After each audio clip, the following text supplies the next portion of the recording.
Hello, hello. Hashtag home studio vibes here with Cricbuzz Live. I'm Gaurav Kapur, and joining me from different ends of the world, representing each of the teams that is playing today in the England corner, we have the big fan of baseball, Mr. Michael Wong.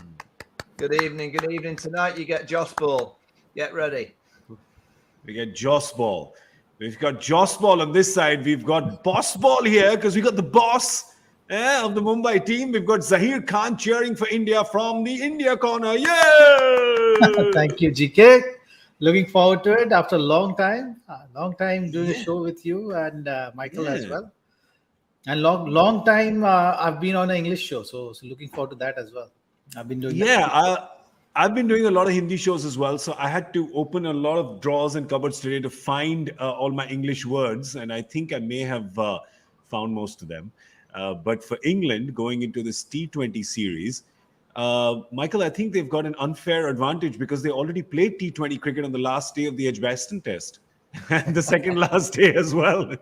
Yeah, but you're fine because none of the Test baseball heroes are playing Zero. tonight. Zero.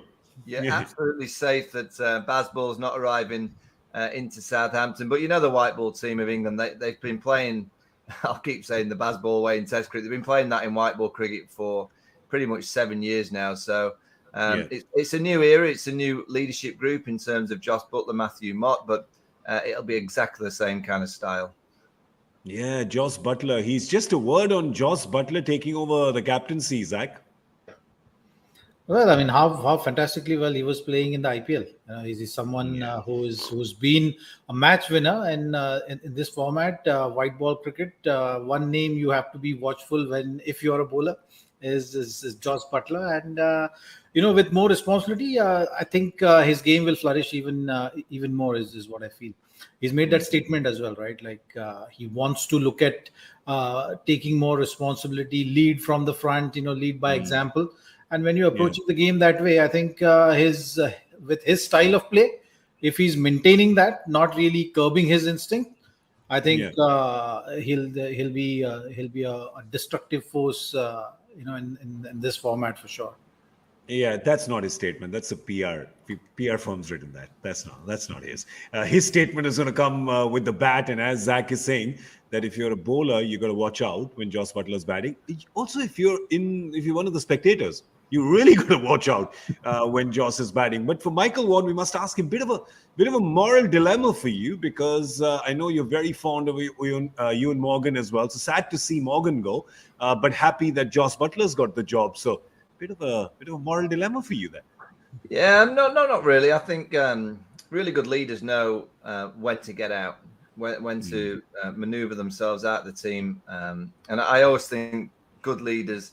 Obviously, they always have a real aim of what they're trying to achieve. They're very clear in the style of play that they want to play. They're very good at managing the different characters. Owen Morgan's had all of that. And I always think the key to being a good captain, a good leader, is leading the team for a period and then leaving it in a better position than it was when you got it. And you have to say the position that Owen Morgan's leaving this white ball setup and the groups of players. It's not just an 11; it's probably 25 players. Very similar to India. You've got so many good white ball players, and England have the same. They've got a real job on their hands to get to the final 11 and to the final squad for the World Cup in a few months' time. And that's a sign of a really good job that Owen's done. He's obviously won the World Cup, but he's done more than that. He's transcended the way that we think about white ball cricket in the UK, and he's left Joss Buttler, Matthew Mott with a nice set of ingredients, should I say. It's a nice set of ingredients to build another new cake. It's going to be a big one. Yeah, he's left them a recipe as well. So I think the ingredients and the recipe are both there.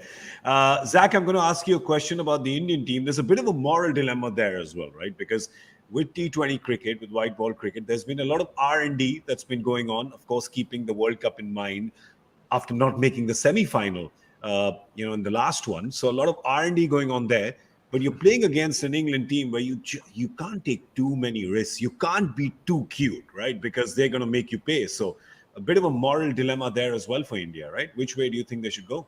Well, I think when you're talking about R&D, when and looking ahead, so obviously you're talking about build up to the big one, end of the year. Yeah. So that's something. It's not that far, and when you're playing good opposition, when you're playing good opponents, a good challenge, that always helps you prepare better.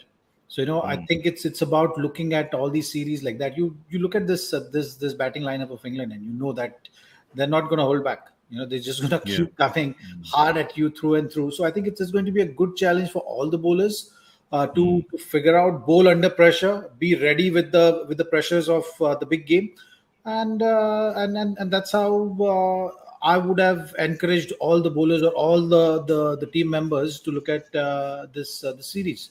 Yeah. Accept the challenge and be Yeah. ready for it, prove it, and enjoy. This kind of pressure you don't get often. You don't get into a series knowing that it can go either way. If you're not on the ball, Yeah. you can be way behind in the game, and when you are under that kind of pressure, it can either make you or break you. And I think Yeah. from Indian team management's point, they will be looking at the characters who will be able to deal with this kind of pressure and are able to Fair point. make it in these tough situations. I like that because obviously everyone's talented, everyone's got a game. That's why they've got the India cap. But how can they handle pressure against A1 opposition, which England definitely is? But we pull the England 11 up on the screen for you, so let's just go with that. And Michael, as you look down that batting order, boring, just so one-dimensional, just hitter after hitter. Yeah, you kind of look at that. There's obviously no Bairstow, there's no Stokes. Yeah. They're there to come back into this team. But, I must admit, I'm surprised that they've not gone for a bowler called Richard Gleeson. He was picked to bowl at the death. The one area of England's T20 team that I can see, and it worked out for them in this regard in the last World Cup, their death bowling's not been good enough. And that's where England will come unstuck in the World Cup, their death ball. And Gleeson is an expert at bowling at the end of an innings. You go back to the semi-final against New Zealand where Daryl Mitchell got them, it was just poor death bowling. They just kept on missing their slots or missing their zones. So I'm surprised they haven't gone for someone like Gleeson, who's quite a quick bowler. He comes wide of the crease and angles the ball in, bowls great Yorkers. But they've gone quite consistent. Chris Jordan is someone that they just seem to love being in the side. I want to see a bit more from Jordan at the end. He's renowned of being this death bowler, but I haven't seen him see out too many games or see out too many innings for England in terms of the ball in hand. So there's lots of variations and combinations that England can go with. But for them to win the World Cup in a few months' time in Australia, they have to get their death bowling improving quickly. Yeah, great point on Jordan. Sometimes it happens with T20 cricket. Your name becomes bigger than your game. And in this case with Jordan, economy in the death overs is, it's in the double digits, the low double digits. It's around 11 or so. So, yeah, Michael's, I think, right in calling out that Jordan needs to contribute more. England needs a little more from him. Let's have a look at what India's done with their 11. Any caps handed out today? Well, you bet. Well, there you go. Arshdeep Singh in the team. The bowling then, Bhuvneshwar Kumar, Harshal Patel. They'd be the quicks. Hardik Pandya there for some support. And then, of course, the spinners in Akshar Patel and Yuzi Chahal. But India batting first. So let's have a look at the batting. Returning captain, Rohit Sharma, unfortunately missing out on the test match because of a COVID positive result. No symptoms, apparently. But hey, you can't play till you get a negative result. And Ishan Kishan probably opening with him. Deepak Hooda on the back of some really good performances. That big 100 against Ireland about a week, 10 days ago. Then Surya Kumar Yadav back from his injury. Missed a few games of the IPL. Hardik Pandya. IPL winning captain, of course, Dinesh Karthik, again, somebody who's back, the resurgence of DK. And then, of course, as I said, the Patel twins, Bhuvi, Yuzi, and Arshdeep. Zach, your thoughts on this 11? Well, pretty much anticipated 11, pretty much settled 11. Good to see Arshdeep making the debut. He's been consistent in the last few seasons of IPL. He's someone who has been doing those hard yards and knocking that door hard. So it's great to see that he's got that opportunity. He's going to be making the debut. Special day for him. So looking ahead to that, and I think somewhere the thought is to bring that angle as well. somewhere to Yeah. the discussion is around bringing that left armour, someone who can bowl Yorkers, someone who's got variation. So I think that's why Arshdeep gets the nod. We've seen Umran as well playing in the Ireland series. So there is some thought around that for sure in terms of Australian conditions later in the World Cup. Do we need variations or do we need out and out pace? So that's something which Indian team management will have to answer. That Bumrah is going to be there. Maybe Shami might be there. That Bhuvneshwar Kumar is going Sorry, to be just there. on Shami, Zach, I'm sorry to interrupt you. Just on Shami, it just seems like Shami is not part of India's T20 plans anymore. Doesn't it just seem like it's just not been around in T20 he should be. I think, that's just because he's not been playing, I don't think he's not part of the scheme of things. I think it's about focusing more on the tournaments which Indian team would want to participate in. So that is something is the lookout. Rather, you've seen so many squads right now, GK. One every week. I'm losing track. Getting announced. And on some kind of conditions, whether these players are going to be available or not going to be available, it's hard to keep track. So I think it's about finding that and just knowing that these are going to be our 15 who are going to take fill the squad for the World Cup. So that is something which they look at. Looking at Surya coming back, from injury, so eyes will be on him as well. I think there are certain questions which they still need answers to. Shreyas Iyer is not their part of this middle order. Sanju Samson is not their part of this middle order. Ishan Kishan has been very consistent at the international level. He's made use of the opportunities which he's got. So the wicketkeeper batsman slot, you have 3 options or 4. So Rishabh Pant is also there. He's going to be coming back. So all these things, I think the options which are there in front of team management, it's just about figuring who to back and how to identify according to the conditions and the oppositions which they will be playing against. Yeah, it's too many. It's too many. Well, we've got. So listen, Zach's very happy today because we've got 4 of his boys in the top 5. Well, 1 of his former boys, but of course 3 of his current boys in the top 5. There you go, in the top 4. And you've got a left armour making a debut today. Oh, look at Zach! Christmas! It's Merry Christmas for Zach. Sorry. He's got everything because you've got swing, you've got a bit of pace, you've got left arm, you've got left arm spin, you've got leg spin. So in terms of the combinations that most teams trying to find in T20 cricket, they've got that. I've been watching India in T20 cricket for a while, and I don't think they're brave enough in terms of going for it more. I think they've got to go for it more with the bat. It's not an era where, you're going to win a T20 World Cup by playing safe. I just think all these teams now will go for it. They pack their batting with all these firecrackers, and I think they just hope that 2.5 of them come off. A couple and just a little bit from someone else, and that's enough.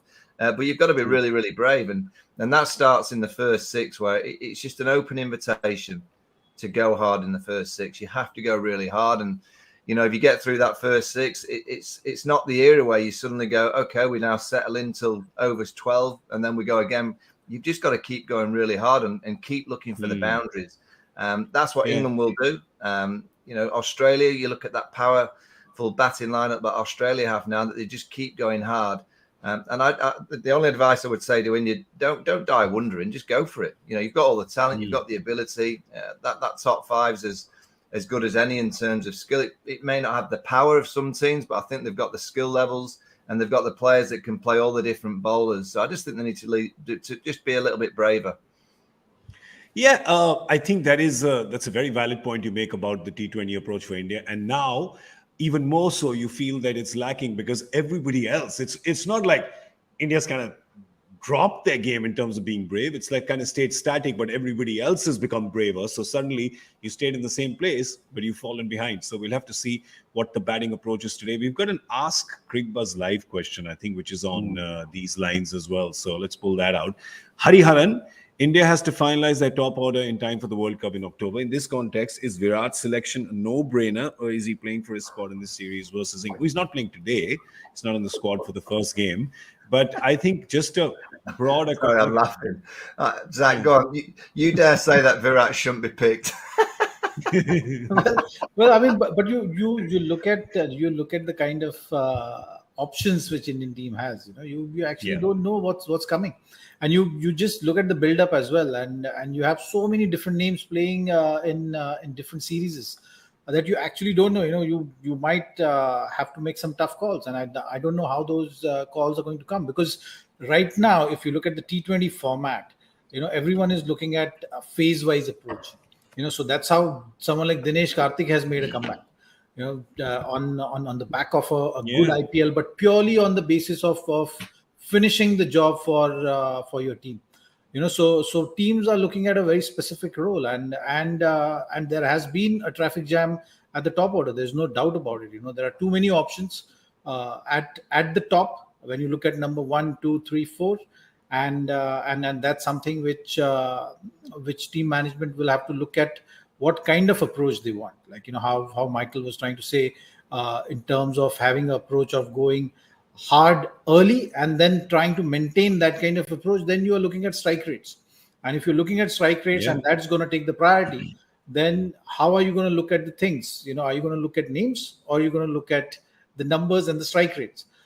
So that's the call which the team management and BCCI will have to probably look at taking. And are you looking at then taking the names away and just looking at the format and saying, okay, which are the best fits? Forget the names. Which are the best fits for this? Or you're going to go that, okay, a good player having been there, done that, and I'm not mentioning a particular name. I think I'm talking about the whole lot of names which have been there, who have been part of it over the last 3 years maybe, and people who've been playing consistently well in this format. So looking at all that, I think I'm sure Rahul Dravid and the company will be having some good headaches along with the selectors. It's a moral dilemma again, isn't it? We're back. That's the theme of the show today, moral dilemmas. But Michael, I mean, your thoughts on that, even specifically on Virat or any of the big names that have kind of been givens in team selection, and otherwise just your broader thought on, is anybody's place in an international team in any country in any format a given ever? Well, I think there are some players that are a given for a period. But they have to perform in. And I think Zach makes a valid point. It is strike rates in T20 cricket. You have to have your strike rates at over 140 at least, and probably 160 these days, to be really posing questions of the opposing bowlers. If you look at a strike rate and it's 120, I think most teams will be delighted bowling a batter that's striking at 120 in this era. So I look at Joe Root. Joe Root's not in the T20 team for England because, and his strike rate was pretty good, but England have got more powerful players, more destructive players. So they went without Joe Root in the T20 game. I'm not saying that Virat Kohli doesn't get into India's T20 game. What I'm saying is Virat Kohli needs to be told he's got to be aggressive and he's got to be brave. He's got to go back to what Virat was when he was, I don't know how old he is now, but 10 years ago, I used to see Virat take guard and it was like, oh, here he comes. Here he comes. Yeah. He's coming out to play a few shots. And I just feel that of late, there's been quite a few of the Indian names that have almost played for their own scores to just try and get in. And I just don't think T20 cricket allows that. It's the most selfless game. You've just purely got to bat for the team in T20. In Test cricket, you can bat for yourself. In that first innings, you can just play for as long as you want to get a number. That's fine. T20 cricket is purely about the team. It's purely about your strike rates, and it's about, I keep saying the word, it's about being brave and taking the opposing bowlers on. Yeah, you have to basically get in as soon as you're out. Otherwise, get out. That's what you do. There's no time that you're allowed. Okay, just a quick question though about Matthew Mott, Michael. If you could tell us about him, not to be confused with Matthew Potts. This is Matthew Mott, singular. Potts. We've got all sorts of combinations. Stokes, Wokes, folks. We've got all sorts going on in the UK. A very experienced coach. He's been around the franchise system. He's done some work here in Kent in the county game many, many years ago. I think that's where Rob Key, the new director, knew him from. You could argue he's coached the best cricket team in the world, and that's the Australian women's team. They're an outstanding cricket team who went on that record run of wins. I get the sense that England just went with experience of someone that has been around the traps, knows the white ball game very, very well. I don't think much will change from what was happening with Trevor Bayliss as coach, Owen Morgan as captain, and now Josh Buttler and Matthew. I honestly don't think much is going to change. I just think England have got this blueprint, which it's been set in stone, that whoever takes over, that blueprint carries on. It's basically just, can you get the right 11? Can you pick the right 11 for the right games at the right time, for the right conditions?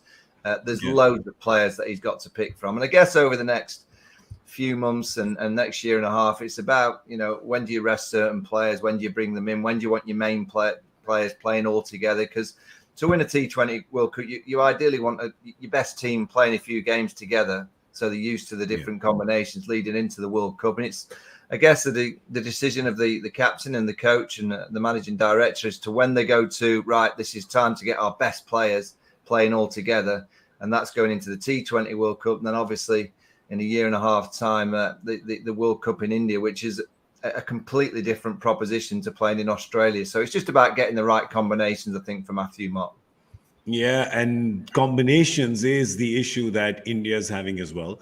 In fact, I think was it Saurav Ganguly or Rahul Dravid who had, during the South Africa series, had said, we're experimenting in this one, maybe in Ireland as well. But from the England series on, you're going to start seeing kind of the spine or the shell or kind of the blueprint of the team that would be carried to Australia. But as Zach is telling you right now, if you can pick 15 players who you think are sure shot, if you can even pick 10 who are sure shot to go, well, you're braver than us, or can see the future perhaps, because right now the pool is just so big and players just keep knocking the door on strength of their performance. I mean, look at Deepak Hooda, Zaheer.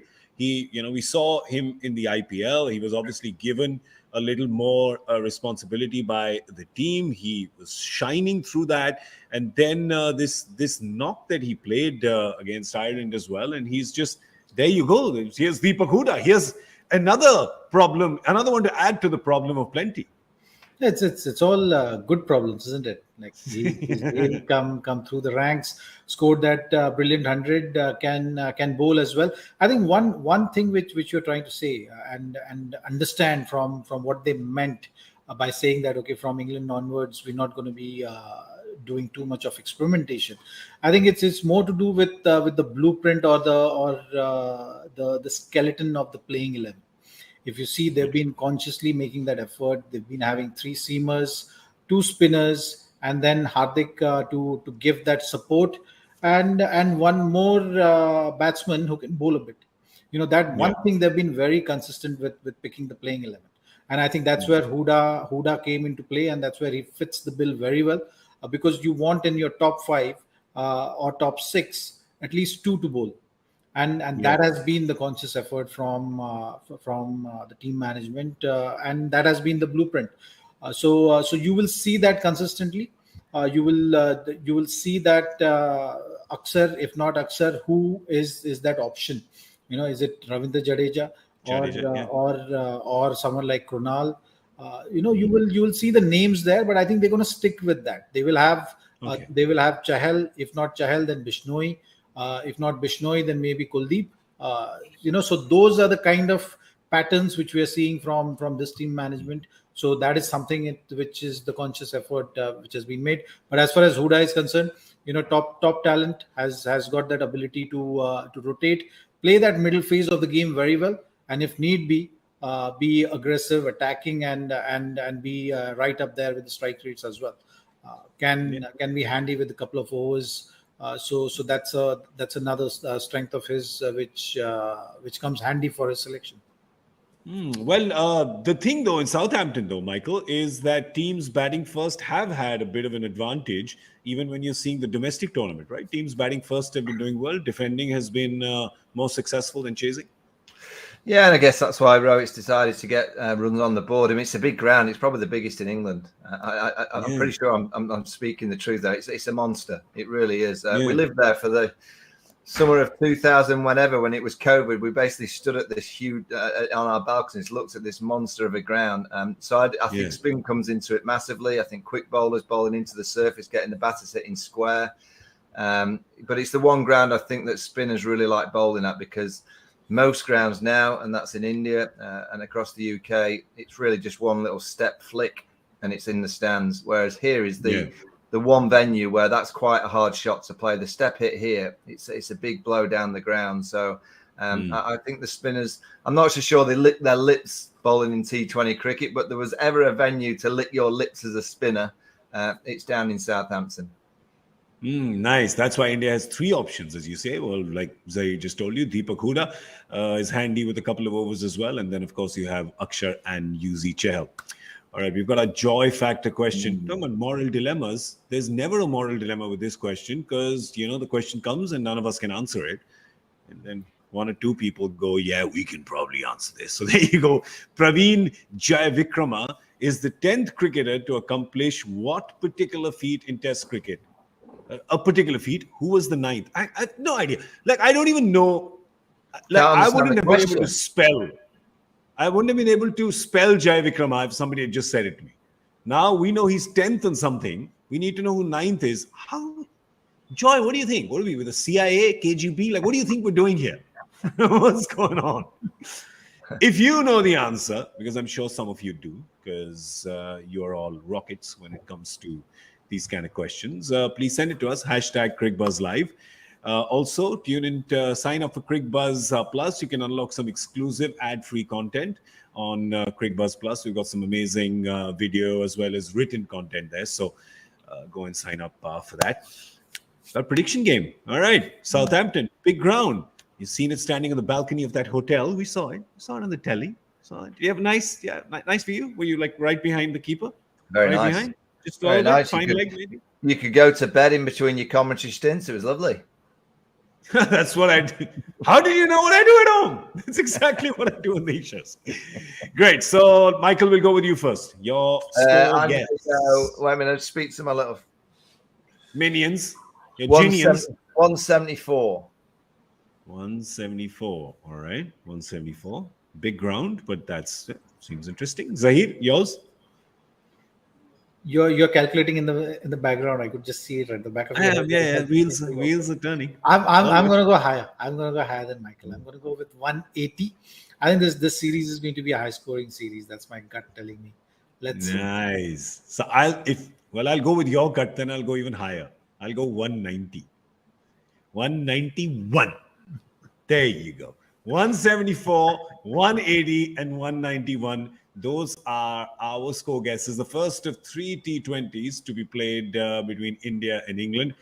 Rohit Sharma back as Indian captain, winning the toss and choosing to bat. All right, we'll see you at the end of the 10th over with Cricbuzz Combox. We still do that here, right? We do it? No? Okay, fine. Oh, yes? Okay, cool. We're doing it. We'll get Michael's minions to do it because we have to take a nap. This has been exhausting, yeah? It's 27 minutes of talking cricket. Jeez, hard work, isn't it? A big thank you to Michael Vaughan and Zaheer Khan. I'm Gaurav Kapur. You were watching Cricbuzz Live. We will be back soon. Thank you so much for tuning in.